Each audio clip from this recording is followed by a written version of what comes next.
Welcome to the Make and Design Podcast. I'm your host, Carina Gardner. On this podcast, we're unraveling the everyday joys and dilemmas of design, making, and business. For makers who want to be designers and for designers who are makers, this is your inside scoop to help you grow your business and bring more creativity to your life. How long does it take to create a fabric collection? This is a question I get often, and it totally varies. So I thought it would be fun to catch up with you guys today. I feel like I just divulge everything on this podcast, and I even tell stories I don't even realize I'm telling. I was just talking to someone in one of my friend groups earlier today, and she got on and said, I'm just listening to this podcast, to Carina's podcast, and she totally painted a a full painting with her pregnant belly. How did we not know this about her? And so I was like, I don't even remember telling that story. It turns out it was the episode with Melissa Esplin. We're talking about painting, and I totally tell the story of painting with my pregnant belly in graduate school. I think I was working on my PhD at the time. No. I'm trying to think. Was it my master's or my PhD? One of those, I painted a painting with my belly, and my husband loves that painting, and he's kept it. It's very abstract since it was painted with my belly. Anyway, I kind of tell you guys all the things on here, so this episode's going to be no different. I am going to just chat with you guys about creating fabric line. I know it is a desire of many of my Design Suite members to become fabric designers, and it is such a fun thing. So if this will help you a little bit, I will be so glad. Okay. Now, a first fabric line is really different than, I don't even know what fabric line I'm on at this point. Pretty far in. I should go count them at some point. Anyway, so this fabric line that I've recently been working on has taken me a lot longer than many of the fabric lines I've worked on in the past. And I think it's because I decided I wanted to create this super detailed, very specific line. And I feel like I can't divulge any of the details because, as you well know, in fabric, I'll be designing a line now. When I am recording this, it'll be August of 2021. And you won't see this line until maybe a year and a half away. So I can't divulge really anything about this line, but I've done some things in this line that's been a little different from the past. So I thought I would start that out. Okay, the first thing is, I always have to have blocks of time to work on a fabric line when I'm like trying to figure out the color scheme, trying to figure out what it's going to be about. I usually start with the master or my secondary. That's just the way I roll. I know a lot of people start out differently, but that's, for me, I like a master, or sometimes in this case, I ended up starting with my secondary fabric. The secondary fabric helps me because I can use less colors, so I can kind of control the color schemes. And I also like it because it's detailed. It's a detailed piece, but it's not as detailed as my master will be, nor as colorful. So it kind of gives me some limitations and gives me a feel for the rest of the line. I think this has happened in at least 50% of my lines. I start with the secondary. Don't ask me why. It just always feels right to me because the master is so difficult and should have so much in it. It should be so complete that I tend to leave it till after the secondary. Now, in most cases, after I complete the secondary, I can do the master. Okay, so for this line, I have had it on my list to work on this line since January, and it's August now. So in July, I booked myself a hotel stay. I went in at 4:00 in the afternoon, and I set up a desk, lots of treats. People left me treats. It was so nice in my neighborhood because I knew I was going to go do this.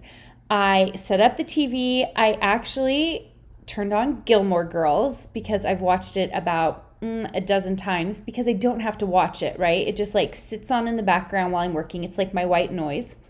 I turned on Gilmore Girls, and I started working on the secondary. And the secondary came quickly. There were some pieces, some flowers that I ended up throwing out, but then I started really quickly on my master. I worked on my master until about midnight that night, woke up the next morning pretty early and continued to work on it. And they let me leave the hotel at 1, and all I had finished was the secondary and the master. Okay. Now, normally that's a pretty good pace, I would say, because the last pieces are really quick after that. Like all the other pieces are quick. So I came home, I played with it a little bit, and then got back to my regular work. And so I left it alone for a week.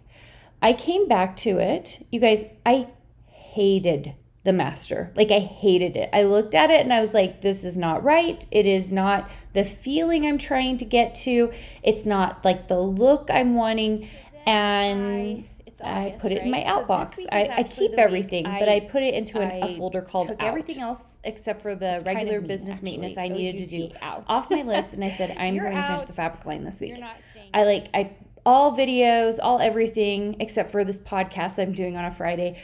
I've been working on the fabric line all week. And on Monday, I sat down and I started working on a damask. Now, I started showing this damask all the way back in April. I started playing with some ideas of a damask, and I knew it was wrong. It was just like a good template to start from. And so I worked on the damask all day Monday and part of the day on Tuesday until I could get it right. It's a very detailed damask. It has 2 layers on it. A lot of damasks don't. And I did a lot of hand drawing to get that top layer correct. So it was kind of a more intricate damask than I normally would do.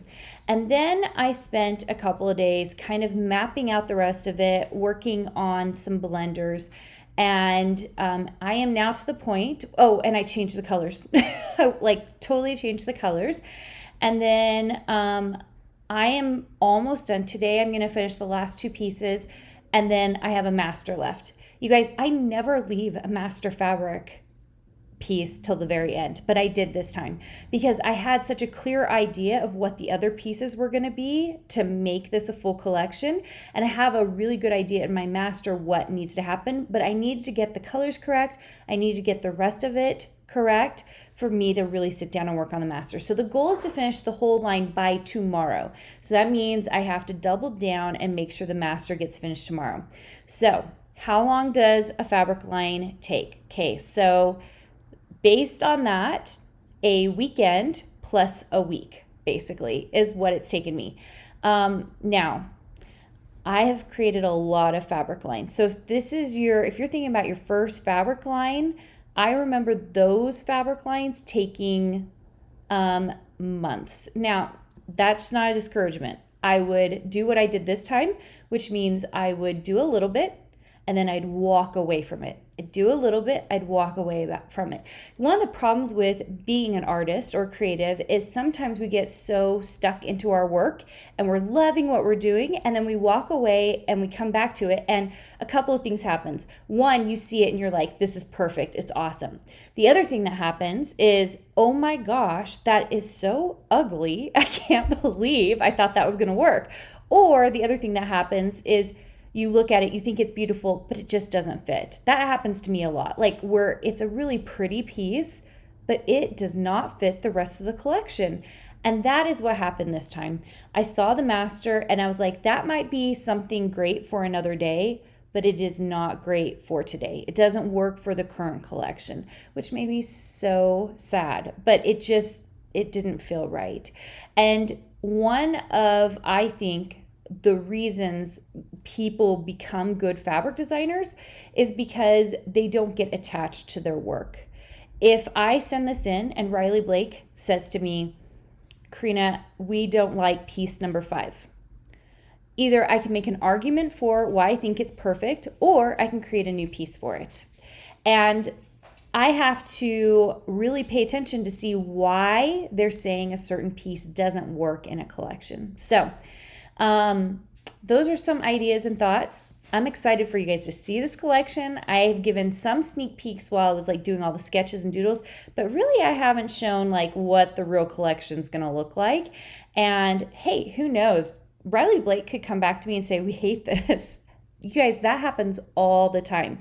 And I think it derails a lot of designers when they turn in a second collection or whatever, and they see that it doesn't get accepted. Don't let that derail you. You just turn in another collection. So that's my advice for today. So many of you are joining me for design boot camps. I have loved getting to know you. If you are interested in my design boot camp or interested in fabric design, go check that out at carinagardnercourses.com/design bootcamp. I'd love to see you there, and have a great week. Hey, did you know that you can visit me at makeanddesign.com to learn more about this podcast and join my VIP group for weekly freebies? I can't wait to see you there.